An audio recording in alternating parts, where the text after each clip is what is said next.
তেজেৰে ৰাঙলী হল গুৱাহাটীৰ ৰাজীৱ ভৱন দুটা ফৈদৰ মাজত প্ৰচণ্ড মাৰপিটৰ ঘটনা সংঘটিত হৈছে। ৰাজীৱ ভৱনৰ বন্ধ কোঠাত এই মাৰপিটৰ ঘটনা সংঘটিত হৈছে। NSUৰ সভাপতি নিৰ্বাচনক লৈ এই মাৰপিট। জিন্স বৰা নামৰ এজন প্ৰাৰ্থিত্ব প্ৰত্যাশীক মাৰপিটৰ অভিযোগ উত্থাপিত হৈছে। মিঠু আহমেদ আৰু প্ৰিন্স নামৰ দুই NSUৰ সদস্যৰ বিৰুদ্ধে মাৰপিটৰ অভিযোগ উত্থাপিত হৈছে। আহত জিন্স বৰাক এই মুহূৰ্তত GMCHত ভৰ্তি কৰিবলগীয়া পৰিৱেশৰ সৃষ্টি হৈছে। আমি জনাইছো তেজেৰে ৰাঙলী হল গুৱাহাটীৰ ৰাজীৱ ভৱন। এই মুহূৰ্তত আমি ডাঙৰ এটা খবৰ জনাইছো। মাৰপিটৰ ঘটনা সংঘটিত হৈছে গুৱাহাটীৰ ৰাজীৱ ভৱনত আৰু দুটা ফৈদৰ মাজত এই প্ৰচণ্ড মাৰপিট লাগিছে। আৰু এই মুহূৰ্তত যি দৃশ্য আমি দেখুৱাইছো আপোনালোকক, এইজন হৈছে হয়তো অন্যতম এজন আঘাতপ্ৰাপ্ত যুৱক জিন্স বৰা। প্ৰাৰ্থিত্বক লৈ এই মাৰপিটৰ সূত্ৰপাত ঘটিছিল। ৰাজীৱ ভৱনৰ বন্ধ কোঠাত এই মাৰপিটৰ ঘটনা সংঘটিত হৈছে। বন্ধ কোঠাৰ ভিতৰত এই মাৰপিটৰ ঘটনা। NSUৰ সভাপতি নিৰ্বাচনক লৈ এই মাৰপিটৰ সূত্ৰপাত ঘটিছে। আৰু এই মুহূৰ্তত যিখন ফটো আমি আপোনালোকক দেখুৱাইছো এক্সক্লুচিভ, জিন্স বৰা নামৰ এজন প্ৰাৰ্থিত্ব প্ৰত্যাশীক মাৰপিটৰ অভিযোগ। আৰু বৰ্তমান সময়ত তেখেতক GMCHত ভৰ্তি কৰোৱা হৈছে। অভিযোগ উত্থাপিত হৈছে মিঠু আহমেদ আৰু প্ৰিন্স নামৰ দুই NSUৰ সদস্যৰ বিৰুদ্ধে। লাইভ টেলিকাষ্টত এই মুহূৰ্তত যাবলৈ বিচাৰিছো। মোৰ সতীৰ্থ সাংবাদিক প্ৰবাল বৰ্তমান আছে লাইভত।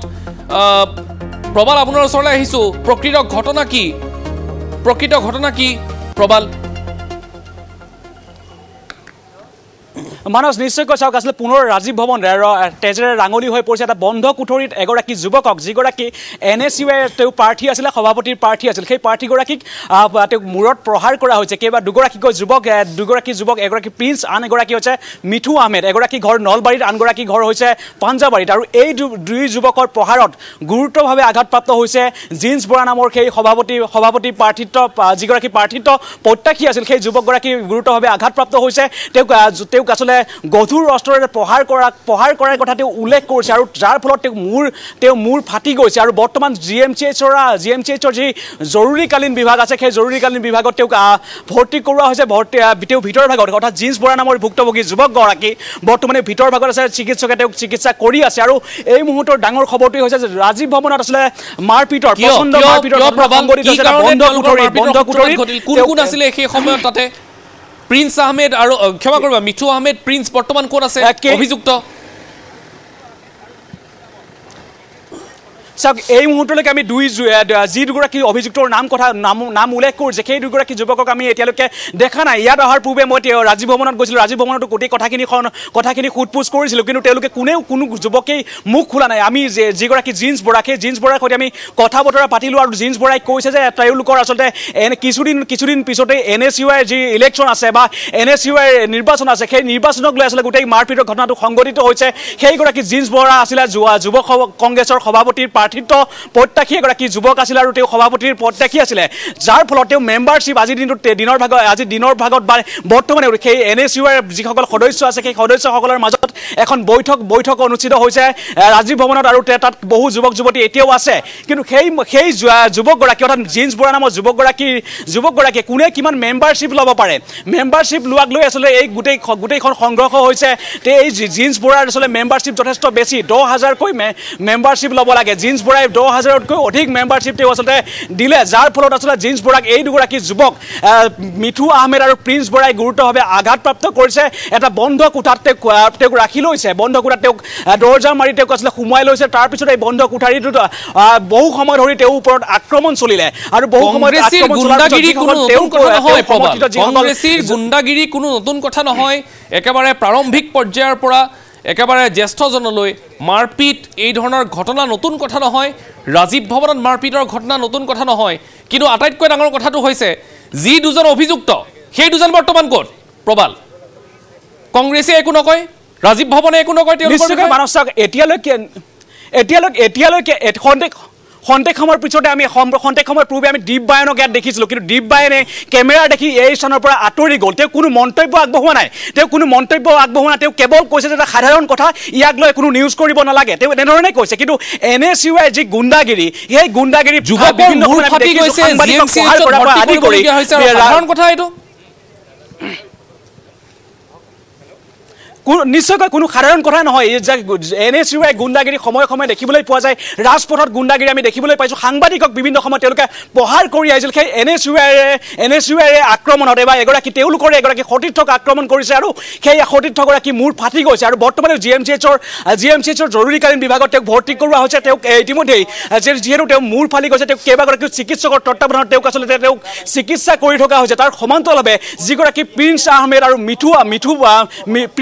প্ৰিন্স আৰু মিঠু আহমেদ এই দুগৰাকী যুৱকক এতিয়ালৈকে আমি ৰাজীৱ ভৱনতো দেখা নাই তাৰ সমান্তৰালভাৱে এই স্থানত কোনো এগৰাকী তেওঁ সমৰ্থককো আমি দেখিবলৈ পোৱা নাই কিন্তু আৰু এটা কথা উল্লেখ কৰিব লাগিব যিগৰাকী জিন্স বৰা তেওঁ উল্লেখ কৰিছে যে যিটো পক্ষৰ ফালৰ পৰা তেওঁলোক মাৰপিট কৰিছে যি দুগৰাকী যুৱকে মাৰপিট কৰিছে সেই দুগৰাকী হৈছে বৰ্তমানৰ যিগৰাকী NSUIৰ সভাপতি জুবেৰ আনমৰ তেওঁ সমৰ্থক বুলি কৈছে বা জুবেৰ আনম ফ্ৰইডৰ তেওঁ এগৰাকী তেওঁ সদস্য বুলি তেওঁলোকে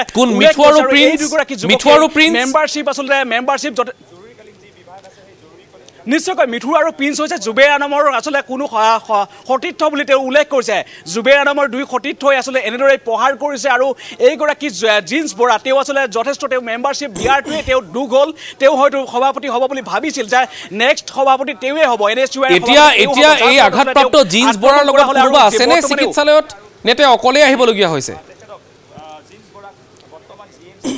তেওঁ দুগৰাকী সতীৰ্থ আছে তেওঁলোকৰ দুগৰাকী সতীৰ্থৰ সৈতে আমি কথা বতৰা পাতিছিলোঁ তেওঁলোকেই আছিলে গোটেই কথাখিনি কৈছে তাৰ সমান্তৰালভাৱে জিন্স বৰাৰ সৈতেও আমি কথা বতৰা পাতিছোঁ জিন্স বৰাই গোটেই কথাখিনি কৈছে কোন আছিল সেই স্থানত বা কেনেদৰে আছিলে গোটেই মাৰপিটটো হ'ল বন্ধ কোঠাৰীত যে তেওঁ মাৰপিট কৰিলে গোটেই কথাখিনি জিন্স বৰাৰ মুখেৰে আমি শুনিছোঁ আৰু তেওঁ যিখিনি কথাই কৈছে আমি সেইখিনি কথাই হুবহু প্ৰকাশ কৰিবলৈ চেষ্টা কৰিছোঁ বা প্ৰকাশ কৰিছোঁ আৰু গোটেই ঘটনাটোক লৈ এতিয়া যে ভঙাঘৰ আৰক্ষী থানাত খন্তেক সময়ৰ পিছতেই জিন্স বৰাই এজাহাৰ দাখিল কৰিব আৰু বৰ্তমানেও GMCHৰ জৰুৰীকালীন বিভাগত বা সেই জিন্স বৰাৰ সৈতে ভঙাগড় আৰক্ষী কেইবাগৰাকীও শীৰ্ষ বিষয়া আছে তেওঁলোকে গোটেইখিনি তেওঁ খুদা পোছা কৰিছে আৰু হয়তো গোটেইখিনি খুদা পোছাৰ অন্তত বা তেওঁ চিকিৎসাৰ অন্তত এই দুগৰাকী যুৱকৰ বিৰুদ্ধে অভিযোগ উত্থাপন হৈছে প্ৰিন্স বৰা আৰু প্ৰিন্স আৰু মিঠু আহমেদ এই দুগৰাকীক হয়তো তেওঁলোকে আটক কৰিব সেইখিনি পৰৱৰ্তী পৰ্যায়ত গম পোৱা যাব কিন্তু এই যুৱ কংগ্ৰেছৰ যিটো গুণ্ডাগিৰি যুৱ কংগ্ৰেছৰ যি আচলতে উদ্ভণ্ডালি সেই উদ্ভণ্ডালি পুনৰ প্ৰকাশ পাইছে এবাৰ খুদ ৰাজীৱ ভৱনতেই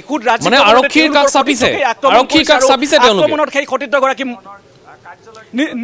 নিশ্চয়কৈ আৰক্ষীৰ কাষ চাপিছে আৰু আৰক্ষীও আহিছে বৰ্তমান ভিতৰৰ ভাগত আৰক্ষী আছে ভঙাগড় আৰক্ষী থানাৰ কেইবাগৰাকীও আৰক্ষী আছে আৰু আৰক্ষীয়ে তেওঁক খুদা পোছা কৰি আছে যি দুগৰাকী সতীৰ্থ আছে সেই দুইগৰাকী সতীৰ্থৰ পৰাও গোটেই কথাখিনি সোধপোছ কৰিছে আৰু এটা কথা উল্লেখ কৰিব লাগিব মানস আমি সতীৰ্থ দুগৰাকীৰ সৈতে কথা বতৰা পাতিছিলোঁ সেই সময়ত গোটেই ঘটনাটো কি হৈছিল কিন্তু সতীৰ্থ দুগৰাকীয়ে কৈছে যে তেওঁক বন্ধ কোঠাৰীত আবদ্ধ কৰি লৈছিল কোনো লোককে যাবলৈ দিয়া হোৱা নাছিল কেৱল তেওঁক এটা কথা আছে বুলি সেই বন্ধ কোঠাৰীটোত মাতি লৈ গৈছিল আৰু মাতি লৈ গৈ তেওঁ কৈছিল যে ইমান মেম্বাৰশ্বিপ দিয়াৰ কাৰণটো কি কিহৰ বাবে ইমান মেম্বাৰশ্বিপ দিব লাগে আৰু যাৰ মেম্বাৰশ্বিপ দিয়াটোৱে তেওঁ দুখ হ'ল যাৰ ফলত আচলতে তেওঁ গুৰুকৈ প্ৰহাৰ কৰা হৈছে গধুৰ অস্ত্ৰৰে প্ৰহাৰ কৰিছে চকী ভাগি দিয়া হৈছে আমি ৰাজীৱ ভৱনৰ ভিতৰৰ ভাগতো আমি সোমাবলৈ চেষ্টা কৰিছিলোঁ কিন্তু আমাক সোমাবলৈ নিদিলে তাত আমাক উল্লেখ কৰিছে যে কোন আছে এতিয়া ৰাজীৱ ভৱনত বৰ্তমান কোন আছে তেওঁলোকৰ যিকেইগৰাকী সদস্য আছিলে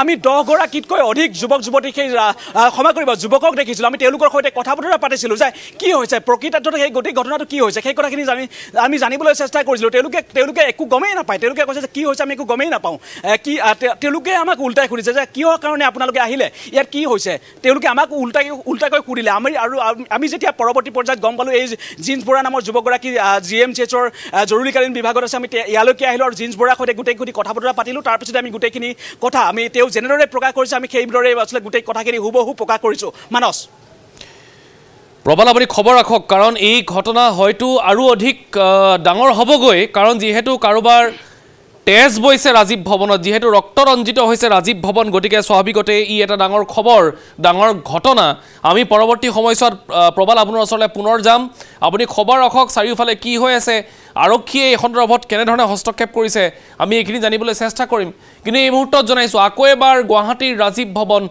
ৰাঙলী হোৱাৰ খবৰ পোৱা গৈছে দুটা ফৈদৰ বজাত প্ৰচণ্ড মাৰপিট আৰু ৰাজীৱ ভৱনৰ বন্ধ কোঠাৰ ভিতৰত এই ঘটনা সংঘটিত হৈছিল কাৰণ NSUৰ সভাপতি নিৰ্বাচন জিন্স বৰা নামৰ এজন প্ৰাৰ্থিত্ব প্ৰত্যাশীক মাৰপিটৰ অভিযোগ উত্থাপিত হৈছে অভিযোগ মিঠু আহমেদ আৰু প্ৰিন্স নামৰ দুই সদস্যৰ বিৰুদ্ধে কিন্তু এতিয়ালৈকে প্ৰবালে যিখিনি আমাক জনালে বৰ্তমান সময়ত জিন্স বৰা চিকিৎসাধীন GMCHত মূৰত আঘাত পাইছে মূৰৰ পৰা তেজ তেওঁ গৈছে তেওঁৰ লগত দুজন যুৱক আছে আৰু বাকিখিনি তেওঁৰ লগত কোনো নাই আৰু অভিযোগ অনুসৰি এই মিঠু আৰু প্ৰিন্স বৰ্তমান তেওঁলোকৰ কোনো সন্ধান নাই ক'ত আছে আৰক্ষীয়ে তদন্ত আৰম্ভ কৰিছে আমি পৰ্যায়ক্ৰমে আপোনালোকক জনাই যাম